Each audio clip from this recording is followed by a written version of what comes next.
Morning বন্ধুরা, কেমন আছো? Welcome back to my channel Mitali mini ব্লগে আপনাদের ওয়েলকাম। আমি সকাল সকাল সমস্ত কাজ সেরে স্নান করে এসেছি। এখন সকাল 8টা বাজে।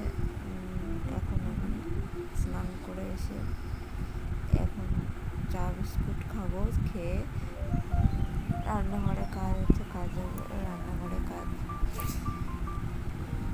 কাজগুলো কমপ্লিট করব। এই রান্নাঘরে চলে এলাম। রান্নাঘরে এসে কাজ ভাতটা বসিয়ে দেওয়ার কারণে সকাল সকাল আমার দেওয়ার খেয়ে অফিসে বেরো বাজার করে নিয়ে চলেও এসছে। আজকে সবজি হবে, নিরামিষ শুক্তো সবজি তরকারি, আর ডিমের তরকারি করবো, ওটাই দেখালাম।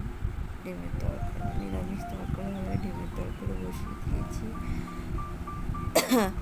দিয়ে রান্নাঘরে সমস্ত কাজ সেরে বাবুকে স্নান করে বাবু এখন গায়ত্রী জপ করছে। এই যে আমাদের ঠাকুরঘর যে আমাদের বাবুর বইতে 11 বছরে দিয়ে দিয়েছি। এখন একটু সমস্ত কাজ কমপ্লিট করে একটু বসে আছি। সন্ধে হয়ে গেছে, সন্ধেবেলা একটু মেশিনের কাজ আছে, সন্ধে কমপ্লিট করে চা করে এই যে বসলাম, একটু কাজটা করবো। এখন আমি ব্লগটা এন্ড করছি। টাটা।